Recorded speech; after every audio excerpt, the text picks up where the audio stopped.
Tonight, protests against police killings continue. This time, Californians are damaging cop cars and looting buildings, while hundreds of people are rioting at the top of our broadcast. Later, Marissa celebrities talk with our news team.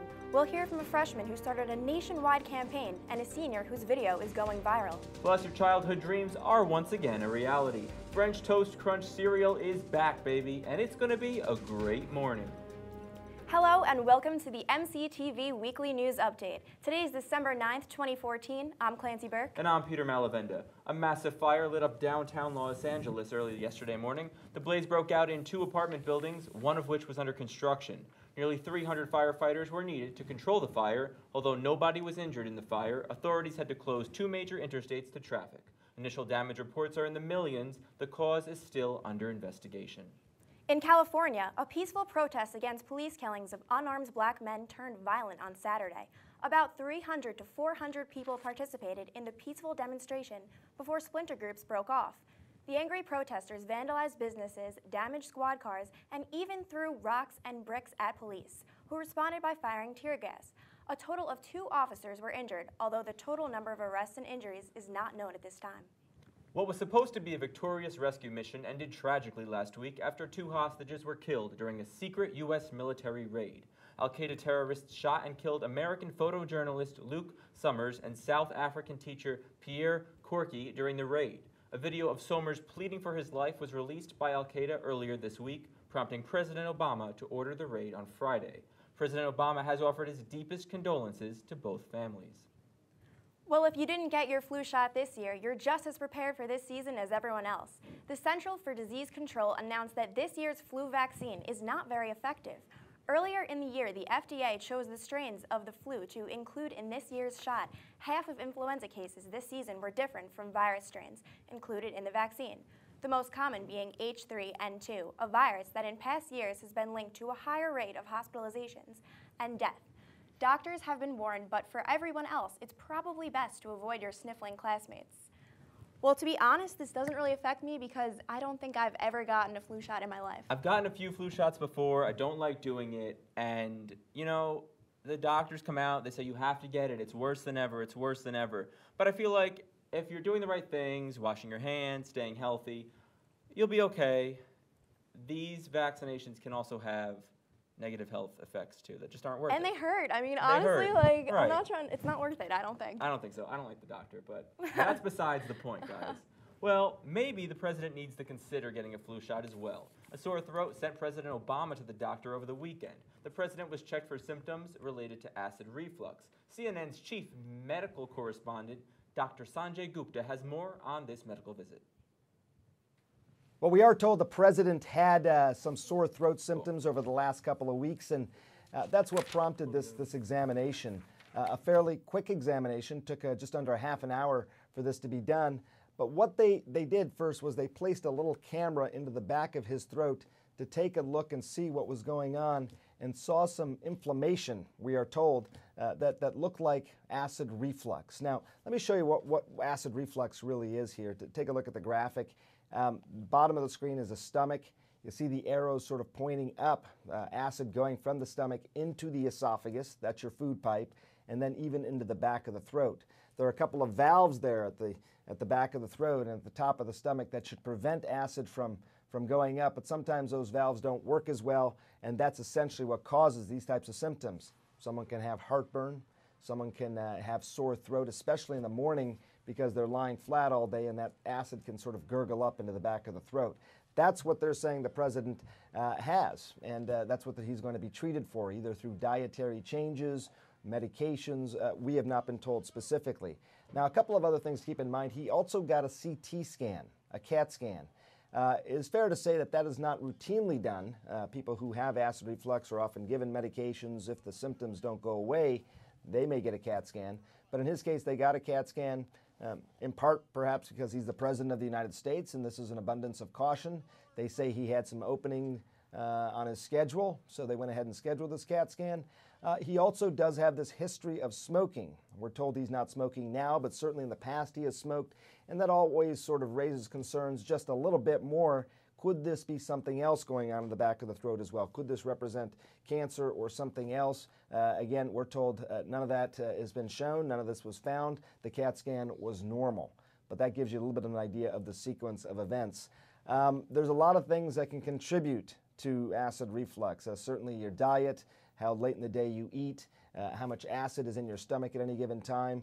Again, we're not told specifically what treatments he's going to be undergoing, but my guess is dietary changes, possibly some medications over the next several weeks are going to be in store for him.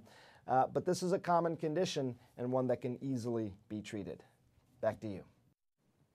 Thanks, Sanjay. All right, guys, it's freezing outside, and it's not going to end soon either. That's right. Here to make sense of it all is Danny Horbiak with your weekly highs and lows report. Thanks, Peter. Hi, everyone. As cold and dismal as the weather has been here in Poughkeepsie, it's impossible to overlook just how bad it's been overseas. Tropical storm Hagupit, locally known as Ruby, struck the Philippines this past weekend. The storm was categorized as a super typhoon before reaching the coast, with winds over 150 miles an hour. Several cities recorded over 15 inches of rainfall, which led to further complications from flooding, landslides, and downed power lines. The Red Cross has announced the storm has left over 230,000 families reliant on evacuation centers. The National Disaster Risk Reduction and Management Council has declared that altogether over 1 million people have been affected by the storm.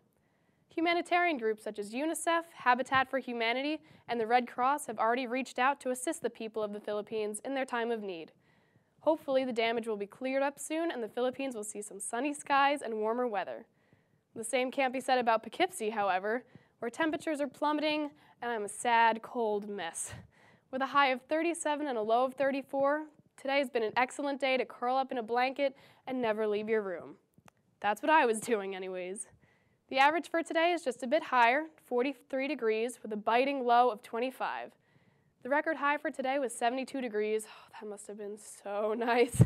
And the record low was 7 degrees, which I don't even want to think about. You might have caught the sunrise today at 7:12 and the sunset at 4:26. I know I didn't because, again, I didn't leave my room. Tonight, look out for temperatures just above freezing, so expect rain rather than snow. Humidity will be at 86% with winds north at 17 miles an hour. Wednesday, we're also expecting cloudy skies with a 60% chance of rain. The temperature tomorrow will get down to 32 degrees, which sounds like another great reason to sit inside and mourn the loss of your sandals and tank tops. Won't be quite as windy Wednesday, with a north wind at 9 miles an hour.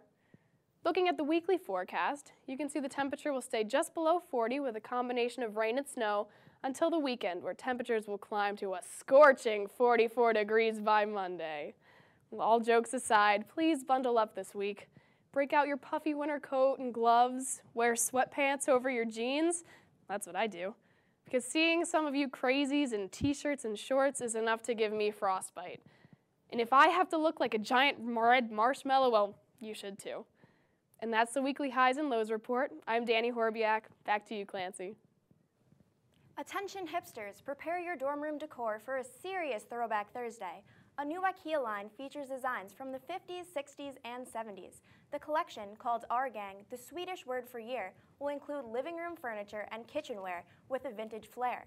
The line is cohesive with the recent trend of mid-century modernism style that has been taking over college dorms and Instagram feeds.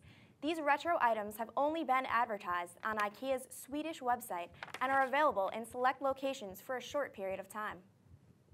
You're going to love this next story. After being off the shelves for 8 years, General Mills announced on Twitter Friday that French Toast Crunch cereal is returning to supermarkets. The breakfast cereal, shaped like toast and tasting like cinnamon and maple syrup, was released in 1995 and discontinued in 2006. The company says it was brought back by popular demand and will be available in stores nationwide by the end of January. The holiday season is finally upon us, marking a time of joy and giving. Though some of us aren't as fortunate as others, the Holiday Helping Hand is giving the underprivileged a reason to smile.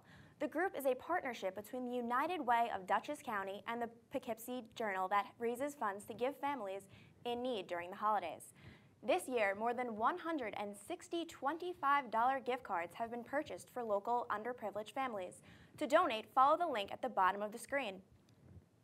Supporting community outreach isn't the only way you can benefit your neighborhood. Here at MCTV, we believe in supporting local businesses. And what better way than by heading out to family-owned restaurants with your friends? Our news co-director, Marissa Aiuto, is making it easy for everyone to find the best eats around. This week, we're featuring Clancy's Cafe and Creamery, right up the street. Check it out. About a year ago, well, over a year ago, in June, we purchased Clancy's Cafe and Creamery. At that time, it was a seasonal ice cream parlor, and we saw the potential of having it be more. So that's how it sort of came about. Clancy is my last name. Obviously, it's a cafe. We serve coffees and food, but we also serve the creamery part, so that's where that came from. Our menu is very, very extensive. I mean, so to repeat everything that we have is almost impossible, but everything from, you know, fresh garden salads, chef salads, to very unique sandwiches. We have gluten-free products, and we also do dinners. We do breakfast, so we have entrees as well. So it's a very combined menu to suit everybody. It's excellent. The food is superb. The soup, and of course the ice cream. Everybody has their own flavors they love. I think our wine ice cream is probably what's really spearheading a lot of our ice cream sales now. We're the only place around that does it. It's homemade. And that is, all of our ice cream is homemade here on premise. I actually dream up a lot of them. I'm a master mixologist by trade, so being able to mix ingredients to make something really palatable it's fun. Customers we do have are loyal customers. Once they come once, they love it, they keep coming back. I think we're still new. I think it's our objective is try to bring awareness that we even exist. We're not on the beaten track. We're not on Route 9. So Marist college students, I'm sure a lot of them don't even know we're here yet. You know, and if they knew we were here, I could guarantee you this would be their destination place for a treat, or even just like a light lunch or dinner. You come in here and you order something, it's not pre-made, we make it scratch out and with all fresh ingredients, and we try to use local produce, and it's made fresh as per order. I'm a snoop, okay, and I think food, no matter where you get it, be it a fast food, it's a dining experience. It's from beginning to end. Our girls that all work here are really super friendly. People come in and they feel like they're coming into somebody's living room. And I want them to walk out feeling a lot better than when they walked in. I try to cook like I would do my own family, or something that your parents would do, and it gives you that warm, fuzzy feeling. It's like, damn, that was good. I would like to come back for more. So I think that's food to me. Food is an experience. It's not just filling your stomach. You know, there's something to be said about home-cooked food. I love food, I love eating, and I love going out to eat. And so here in the community, there's so many chain restaurants on Route 9 that everyone can go to. And I think this is such a great idea to go and feature these local community places. Have you ever been to Clancy's? I've never been, but I honestly can say I really do want to. You should go. It seems awesome. You have? I've been. I went for dinner tonight. I mean, I've been a few times, and they have all these different ice cream flavors. They have like a sugar cookie one and a gingerbread one for the holidays. Specials every week, and really, really cheap. That's awesome. And as a broke college kid, I can say I don't want to spend too much money on food, but this seems like a good investment. You know, it costs less than a dining hall swipe if you really think about it. And that's So going true. up every single year. Tell me about it. Well, all most of us want for Christmas is to get through finals week. All Marist senior Mike Hoblenko wanted for Christmas was a viral video, and he got it. If you haven't seen the Leo Ground Floor remake of Mariah Carey's All I Want for Christmas Is You, then you are not one of the over 40,000 people who have. This all happened just 5 days ago. Kevin Bruckner sat down with Mike earlier before we hear the interview. Here's a bit of the video.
Okay, Mike. So I'm curious, how did this idea come about? You know, just about like 3-4 weeks ago, I was talking to my residents. I said, you know, guys, like, how about we make a music video? Just crazy idea. I said it to 2 guys, and they absolutely loved it. And then they spread it to everyone else on the floor. And then everyone just loved the idea of a music video. So I posted in the Facebook group. I said, let's meet Wednesday, 9:15. I expected like a dozen kids to show up, but the whole floor showed up, and it just went from there. Wow. Okay. So, I mean, it being December and we're approaching finals week, it's safe to say it's a pretty stressful time for a lot of the students, and you're saying that it wasn't a difficult task to get them all involved? You know, it definitely is a stressful time for all of them, especially because they're all freshmen, you know, first-year students, and but I think they all needed a study break, kind of, and this was kind of the chance for them to, you know, relax a little bit and have a good time as a community on the floor. Awesome. So, I mean, when you're making this video, did you expect any of this to happen? I mean, did you expect to get all of this attention? I mean, I think I saw a radio station actually feature you on their website. What was going viral important in making this video? Was it a motivator? It honestly wasn't a motivation at all. Even as we were doing it, we were talking, we were saying, oh, make it like 2,000-3,000 views or something, you know, show it to the housing department. We did not expect any of this to become a viral video at all. I mean, we've been on 5 radio stations so far. We've been seen in over 100 countries. We have like 60 or 70,000 views right now. So, I mean, it's great that all this has happened, but it was not a motivating factor to us. Wow, that's amazing. Now, you're in a freshman dorm. You're a mentor to a lot of first-year college students. This is an important time in their life. Do you think that this video kind of brought you guys together and made you a lot closer as a unit? I think it definitely did. I mean, they're all so happy with the outcome. One of the things that make them the happiest is all the alumni commenting on it and saying like how it's so good to see the basement boys, or the cellar dwellers as they're called by some of the alumni of my classes of 70s and 80s. I think they're all just like more of a team now, and they're all happy about the same thing and can unify about something that can really be an everlasting memory to a great first year. Right, so a lot of good progress moving into the second semester of the freshman year. Yeah, I definitely think so. Awesome. Well, thank you, Mike, for being with us. Thank you. I love when this stuff happens at Marist. Don't you? First it was the statue that the crew team found, and everyone was like, oh, Marist. Now it's this viral video, and I don't know if you saw it, but it's really good. I did. It makes me proud to come. Like, it makes me proud to be here. Like, I don't know. I feel like it's very rare for like a whole entire floor to coordinate that, put that together, matching shirts. Like, so that's props awesome. to Mike for getting that all situated. That is not easy to do, and everyone loves Mariah Carey. Like, that is the classic, How could you not? quintessential Christmas song. So true. And they killed it, and it has, I think, over 70,000 views now. Unconfirmed, they're working on that. Getting those numbers, YouTube, but it's great. Check it out. Congrats to them for that. Well, this weekend, President Obama made the decision after 5 years of speculation to send 6 Guantanamo Bay prisoners to be held in Uruguay. Since entering office, Obama has been aiming to close down the prison, but relies on other countries' willingness to take in the more than 100 detainees as refugees. Right now, Uruguay is one of the only countries willing to do so. The 6 prisoners being released were never charged with their suspected crimes of al-Qaeda involvement. This move raises the question of what will become of Guantanamo Bay in the near future. Last month, Rolling Stone published a graphic account of a suspected gang rape at University of Virginia. The story caused UVA to suspend its Greek life until next semester, and the issue of rape on college campuses is now being discussed nationally.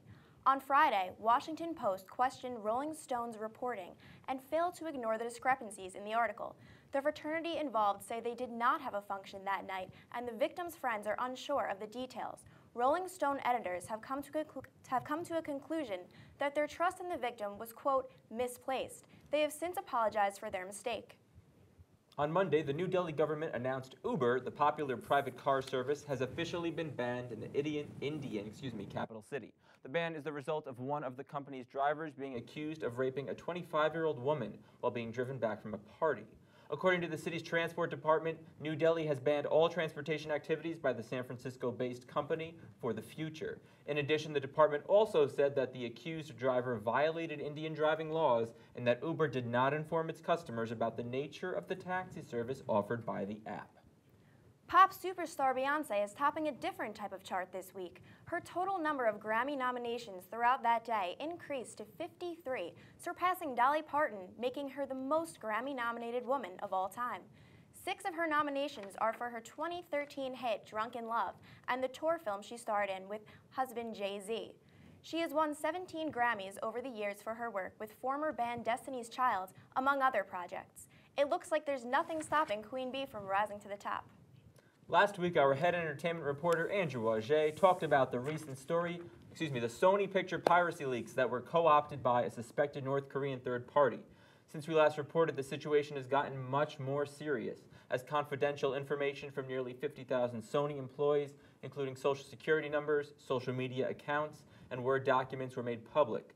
North Korea continues to deny the attack, but applauded the righteous deed. The hackers are being pursued by the FBI and have demanded that the anti-Kim Jong-un film, The Interview, be pulled from Sony's schedule. Wow, when I was talking to Andrew about the story, he was telling me how serious it was getting. And for all of these employees' social security numbers and such to be released, it's like a target breach all over again. It's crazy. I mean, all I can say is it's crazy what our country, like what this world is coming to, and we're so under attack nowadays, and it's just, no one is safe. It just goes to show. I found it really funny that North Korean officials applauded the righteous deed. You know, funny to see how they get their own say in there, especially with The Interview coming out. It's so true. So true. Speaking of movies, with the holiday season comes all your favorite holiday hits. And that's why we have our entertainment expert, Andrew Auger. Andrew, what should I be watching this year? Hey everyone, I'm Andrew Auger, and this is This Week in Entertainment. There's getting over breakups, and then there's what Leonardo DiCaprio did. Everyone's favorite unrightful death in Titanic, seriously, there was room on that piece of wood, was spotted leaving a Florida club with 20 women in tow following his breakup with German model Tony Garm. Good for DiCaprio and all, but my favorite part of the story comes from the source, who notices that Joe Jonas was also hanging out and, quote, looked scared, like he was going to drown and suffocate in the women. First of all, so that's where Joe Jonas has been. Thanks, random guy. Also, Joe, buddy, they won't bite. They aren't all like She Who Shall Not Be Named on this segment anymore. We do mention the weekend box office quite a bit on this segment, and we'll do it again this week. In a slow weekend, Mockingjay Part 1 took first place for the 3rd straight weekend, earning another $22 million, followed by Penguins of Madagascar's $10 million and Horrible Bosses' $9 million. The only remotely new release, horror flick The Pyramid, bombed in 9th place with slightly over $1 million. If it seems like there's a dearth of new stuff at the cinema, that won't last long. We'll be getting a plethora of options over the holidays. It's my job to help you figure out what to see with your relatives. For that aunt that thinks she's going to be on Broadway someday, even though she can only sing in the shower, we've got 2 Broadway adaptations in Annie and Into the Woods. Annie, starring Quvenzhané Wallis, arrives December 19th, while Meryl Streep, Anna Kendrick, and Chris Pine headline Woods on Christmas Day. For that fun-loving uncle who laughs a little too hard at the inappropriate, semi-racist jokes that you tell, there's Seth Rogen and James Franco in The Interview, which also explodes into theaters on Christmas. For the grandfather who constantly reminisces to the glory of his military days, there's the Angelina Jolie-directed true-life drama Unbroken, which once again will drop on Christmas. For the hyperactive cousins that like to watch things go boom, there's the Christian Bale-led Exodus, Gods and Kings, which hits this Friday, and The Hobbit, The Battle of the Five Armies, which includes the Middle-earth saga on December 17th. Finally, for the film snob of the family, like me, there's Benedict Cumberbatch in The Imitation Game, Bradley Cooper in American Sniper, and Oscar Isaac in A Most Violent Year, among others to tide you over until the Oscar nominees. That's all for entertainment this semester. I'm Andrew Auger. That's all I have to say. Thank you for sticking with me this semester. Have a great holidays, and catch my show, The Middle Seats, hypothetically every week, only on MCTV. Now, back to you guys. Thanks, Andrew. If you're celebrating Hanukkah this year, be careful where you shop for wrapping paper. A 63-year-old woman found swastika images laid into the print of wrapping paper sold at Walgreens. She immediately called her rabbi and reported the paper to the store's manager. Walgreens has since stopped selling the hateful paper. However, NBC reports it is still available in some locations. Sometimes there are small details to your home that the realtor would rather not tell you. During a helicopter sweep investigating a kidnapping, police in Brazil spotted a pool with a Nazi swastika engraved into the bottom. The property, which is located in the southern state of Santa Catarina, is believed to have featured the unique symbol for 13 years. The owner is not believed to be a Nazi, as it was common for Nazis to flee to Brazil following World War II. One of the oldest thefts in America finally came to an end this weekend when an American flag was returned in New Hampshire. An American flag stolen back in 1976 was finally returned this weekend to the Weston Observatory in Manchester, New Hampshire. When construction was done on the observatory some 40 years ago, the American flag went missing and caused quite the stir in the community. It was returned this weekend with a note from the thief apologizing for their selfish crime. Guys, even Marie Curie had haters. Astrobiologist David Greenspoon recently discovered a letter written by Albert Einstein to Marie Curie back in 1911. He gave her some advice on how to deal with negative feedback. He said, and let me tell you what he said because it was very interesting. He said, wow, if the rabbi continues to occupy itself with you, then simply don't read that hogwash, but rather leave it to the reptile for whom it has been fabricated. Talk about ignoring the haters. Knowing how to handle negative attention is important for our own health and the well-being of others. Freshman class president Brooke De Palma has drawn inspiration from tragedy in her own life. She is inspiring others to promote positivity and prevent suicide. She is bringing her campaign, P.S. I Love You Day, to Marissa this year. Here's a sneak preview of her upcoming video. He reminded me of the last 3 words that he said to me on that beautiful Friday morning. Those words were, I love you. With the help of West Islip High School's class of 2014, P.S. I Love You Day was created. This day is celebrated every second Friday of February. On this day, we ask everyone to wear purple to represent standing up against bullying, help those who are suffering from depression, and ultimately to prevent the tragedy that occurred to my family, that occurs to thousands of other families from happening again. Oh my God. I'll tell you what she said. Because it's good, it's good, that's what you said. You can contact Brooke about her organization by emailing her at ps.iloveyouday@gmail.com. You can also find her on Facebook and YouTube.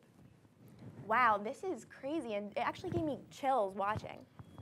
I was able to go and film this whole video, and let me tell you, it is so inspiring, so powerful. It's a message that everyone should really hear and understand, and props to her for getting out there and making such an impact, just, right into coming into Marist. No, exactly. She's only a freshman, you know, Exactly. and she's already had such a prominent presence among this campus, and I don't know her, but I'm proud of her, you know? Check out the video. She's going to release it soon, and we'll let you know when it comes out.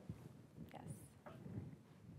Well, on to politics. Funding requests for humanitarian operations have reached an all-time high. The United Nations is seeking $16 billion for next year. According to the UN, the ongoing Syrian conflict calls for almost half of the request. Aid will be provided for more than 57 million people around the world. Aid to these people is a worry, as current funds for Syrian operations are running low. This follows the recent World Food Program announcement that food rations to Syrian refugees have been cut.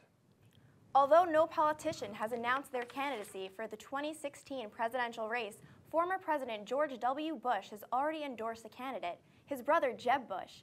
In an interview with CNN on Sunday, Bush said he wants his younger brother, the former governor of Florida, to run on the Republican ticket. Bush believes his brother would even be able to defeat Democratic hopeful Hillary Clinton if she ran. Here's a bit more of the interview. When you're weighing the presidency, you think, do I fear success? In other words, can I handle it if I win? It's on paper it seems like a, maybe easy task. On the other hand, when you really start thinking about the implications of being president, some people go, I'm not sure I can handle that, and therefore back off. The other thing about it is, do you fear failure? And Jeb doesn't, nor does he fear success, by the way. One reason why is because he was an able governor of Florida. The final consideration, of course, is what you just brought up, the family. And he's seen what it's like to be the son of a president. He's seen what it's like to be a brother of a president. And therefore he's being very, he's not rushing into running for the presidency. Well, Polaroid is coming out with a new product that blends the old and the new. The new Polaroid Social-Matic will spit out those instant 2x3 photos you're used to, but it also has a digital screen to allow the user to upload the photos to Instagram or other social media apps. It also features 4 gigabytes of storage and a rear camera for those very important selfies. The Social-Matic is available for pre-order now for a crisp $300. You might want the new Social-Matic for this next story. New Jersey police officers received a call from a woman Saturday saying that a deer ran through her house while she was cooking dinner. The woman then mentioned that she was able to lock the deer in the bathroom after following it to the back of the house. When help finally came, it was apparent that the deer had destroyed the woman's front door and master bathroom. After struggling to catch the deer, police were able to escort it out of the house and release it back into the wild. Well, this sounds like something straight out of a movie. Straight out of a movie or out of my hometown. Ton of deer everywhere, running around. I wouldn't be surprised to barge into someone's house. Where are you from? I live pretty close in Westchester County, but it's the woods. There's deer everywhere. They're on the street, they're in my driveway. Gotta watch out. But this is just so funny. This deer barges into the house, she locks it in the bathroom, and then the police have to come take it out. I know. I mean, I personally, where I'm from at least, can't imagine this happening in the house. It did happen in the house, guys, so watch out for deer. Well, before we go, I want to say one last thing. This semester has been one of MCTV's greatest. We are producing amazing shows nearly every day of the week. That could not possibly happen without the help of some of the smartest and nicest people I know. Thanks to my co-news director, Marissa Aiuto, for everything you do to help make these shows happen, as well as our assistant news directors, Brianna Flynn and Dylan Gordon. News is all you guys. Thanks to our fearless president, Brittany Jelinski, our entertainment expert, Andrew Auger, and most importantly, all of the crew for every show we do. I know PowerPoint and Recorder are no longer positions. Trust me, it's a good thing. So here at News, I know it looks like we have everything under control. Well, as you can see tonight, it's not exactly the case. Check out some of the weekly news updates, finer moments. It's great to be back. I know, I can't believe we're finally here. I know, it's in this brand new, beautiful studio with all HD stuff. It's great. It's like we're in a professional studio. It is professional I'd say studio. It is professional. Hopefully the audio and the video finally link up. Yeah, I hope so, but you guys let us know. Photos, negatives from JFK and Jackie Kennedy's wedding held over 60.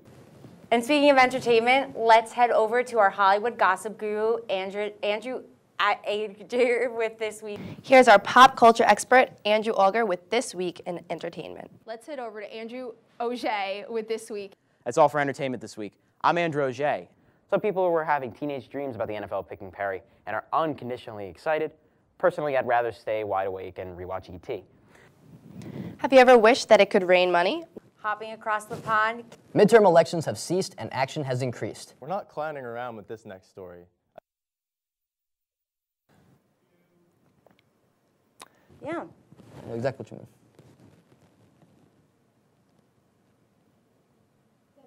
Oh. What's up, Maris? I'm Brianna. And the disease is controlled. The disease is spread. Sailed from Los Angeles to Haiti and to Tahiti. The app is currently available for a free download on Android devices. I agree. I totally agree with that. I could not agree with you more. Yes, I totally agree. Honestly, oh yeah, definitely. I agree. I agree. Representative, I agree. Should have no place in political discourse. Oh, I agree. I agree. Yeah, I agree, because it's just so many people are getting sick, and it's just crazy. It's crazy. Yes. I agree. I mean, I've been to Hawaii. It sucks. I think fanny packs need to get back in fashion. I mean, you can try it, but no guarantees. Well, that'll do for Ebola doctors, cats, sexy Uncle Sam. I saw it all. And speaking of Target. What about Target? Speaking of Target. There's a good chance that it's already raining. Thanks for the update, Karen. Thank you, Abby. The Hudson Psychiatric Center. Now that's what I call a happily ever after. Almost. We are working on it, guys. Every semester it gets a little better, and the mistakes are what make it so great, I think. I agree. News can be boring, but you know what? We make it not so boring. I mean, we definitely made it into the next blooper reel for tonight. Yes, all those there's things. plenty going in next semester's blooper reel from tonight. But, you know, like I said, everyone here, thank you so much for everything you do. Thank you to the Media Center for our beautiful new studio. We've come a very long way this semester, and I cannot wait to come back and do it again with news, right? I'm excited. All right. Well, that's all the news we have for you tonight. Thanks for tuning in to our last show of this semester. I'm Clancy Burke. And I'm Peter Malavenda. We'll see you in the spring. Good night.